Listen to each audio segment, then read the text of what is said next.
So we're going to start today by making the cover and the pages. Now I've already filmed how I make my covers quite a few times using construction tape and the Cool Katz Arca tape, but you could also do it with the cardstock cover, which I don't really like because I don't like the cracking, which I always used to get after a while.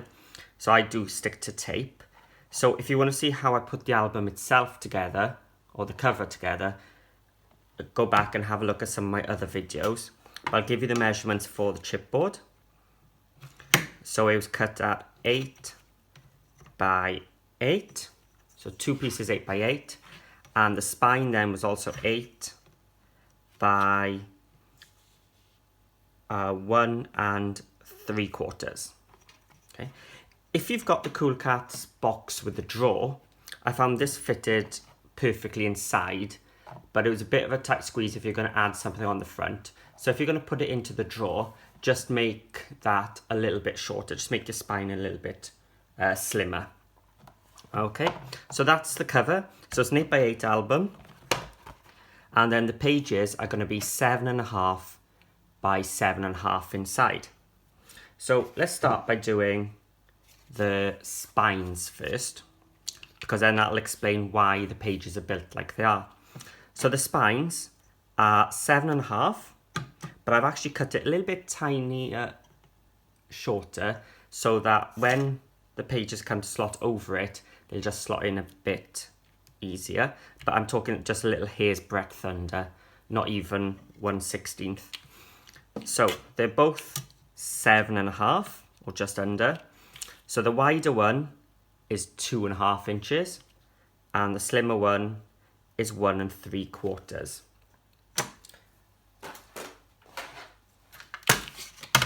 So I'm going to grab my scoreboard, and I've scored at 1/2 inch. This is the bit the page will stick onto, and 3/4 inch. So that gives me this little 1/4 inch, which gives me that double spine.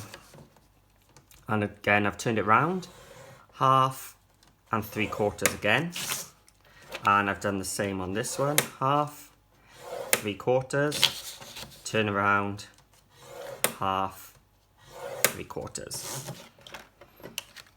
So those are my spines, cut and scored. So what I'm going to do then is the two inside ones, bring them towards me. Using my Teflon tool, which doesn't mark the black.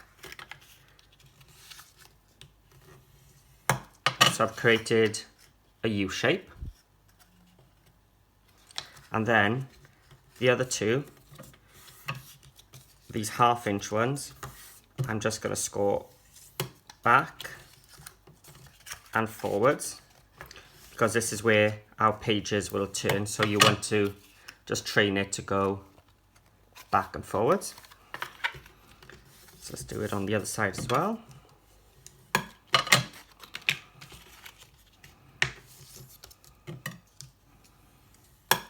Okay. So you've got your U shape, and then our 1/2 inch, like a flexible piece. So I've done that as well on my slimmer one. So let's just train it both ways.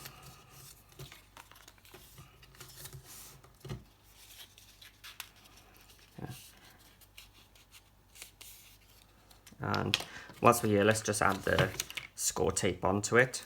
So you could use your red liner.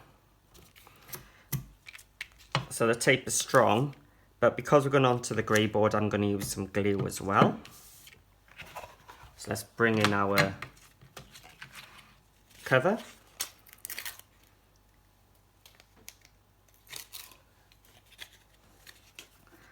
And some of my Cosmic Shimmer dries clear.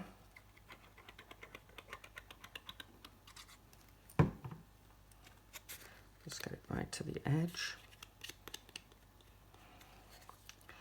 And I'm just folding those two sides in so I can see that I'm lining it up evenly, top and bottom.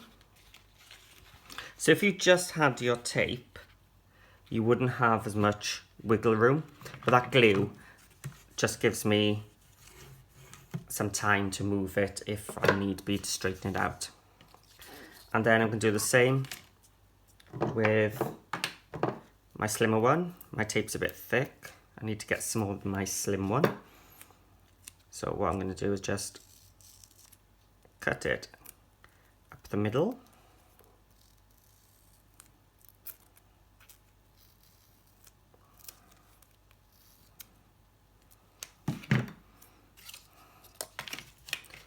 And then just take it down the center. I'm going to overlap, so just trim it down. And again, I'm going to add some glue to this for strength and for wiggle room. So I'm just going to line that up now in the center. I'm going to put that aside now to dry. So now we want to create some pages to go over those spine bits. So I'm actually going to show you two different ways to do it. I'm going to show you a traditional pocket, and I'm going to show you a pocket with a flap. So we'll start with the flap one because that's going to be page 1. So I've got 2 pieces of cardstock here. One is cut at 10.5 by 7.5, and the smaller one is 8.5 by 5 3/4.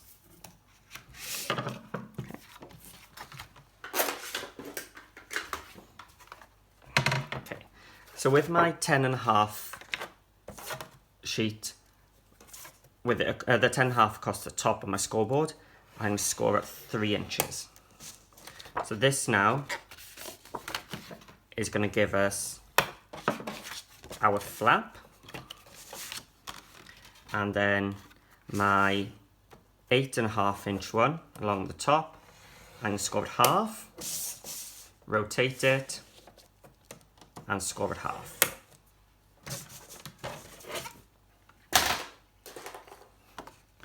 So let's just score these. Let's add some tape.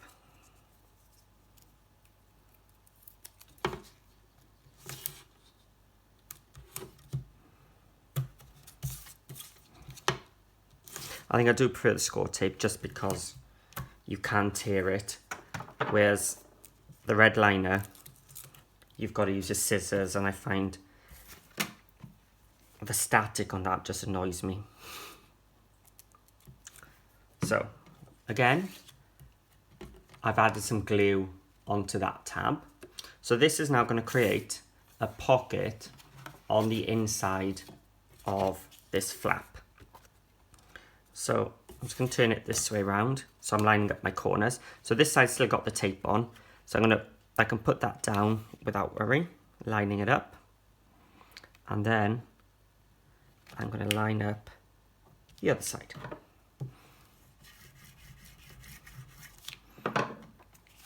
So now when I take the tape off this side, it'll hopefully just drop straight on.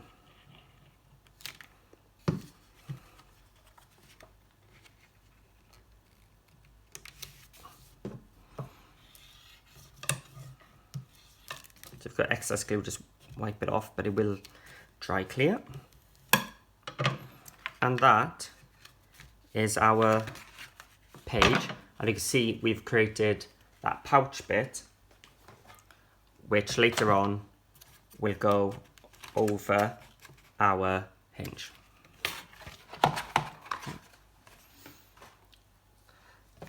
So make 2 of those and put them to the side. And now we're just going to make the more traditional pouch one. So I'll show you how I cut mine out here. So I'm going to need 2 pieces of cardstock, which are 7.5 by 8. So the way I cut it, I cut the 7.5 from my A4 page here, and that leaves me this little piece here. Now that little piece, I'm going to use my Cool Katz flip-flap dies, the extra large ones, and I'm going to be able to get one of the little notelets out of this page as well. So cut 2 8 by 7.5s. Bring in my scoreboard again. With the 8-inch across the top, score at half on both.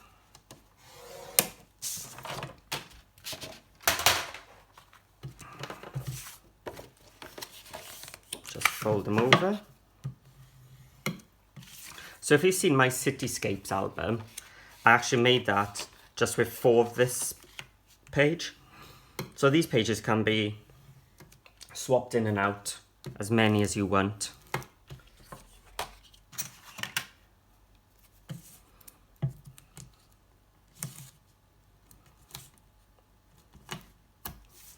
Put in some double-sided tape now onto my tabs.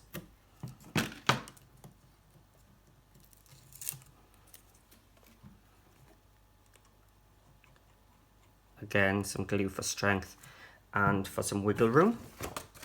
So this time I'm going to line it up on this side and then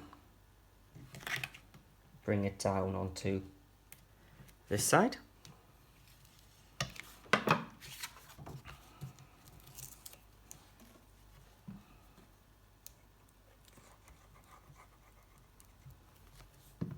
Add some glue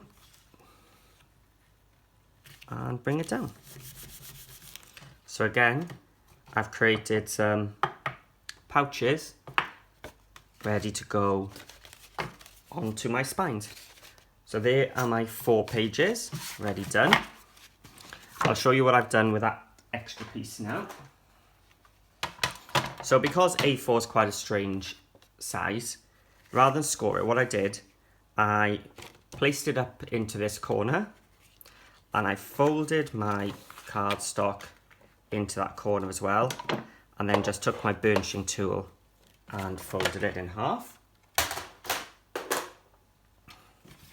Now the flip-flap dies have 2 parts. This is the matten layer, which you can see is a bit smaller than this one. So that just cuts that shape. But the bigger one has got a score line here. So what I'm going to do, I'm going to make sure that my sides are within those cutting lines and my edge is up to that score line. That's all you want to make sure is that you've covered this cut line here, otherwise you won't have nice shape. So if you need to come down a little bit, that's fine. So what I'm going to do actually is put some tape on here first and then line it up, and I'm pressing it down onto that tape. Now these Cool Katz dies cut really well. They'll cut through both pieces.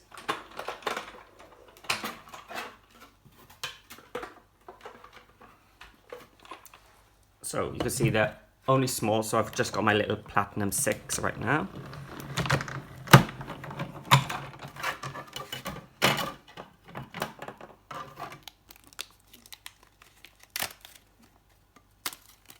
There we are. We've got our little notelets, which we can use later on. Okay, so before I carry on, I'm going to label my pages as well. I should have got a pencil, but I'm going. So this is page 1, and this is a tip from Maggie and Kay, just a little arrow to show which way up it goes. So that's the way I want it up. This will now be page 2 and it's this way up. Then page 3 is going to be a normal one. So make sure my opening is to the right. That's the way up, and this is page 3. So this will be page 4. I think I'll go over these in pencil later on so we can see them. Then 5 and 6 are going to be the normal one again. 5 and 6. And then I want to flip this way around so that the tab is actually on page 8. So this is page 7, and it's this way up. So then page 8 is the one with the tab again. So that's our pages and our cover all made. And we've got a couple of notelets ready to go as well. So we'll be starting now to decorate the pages.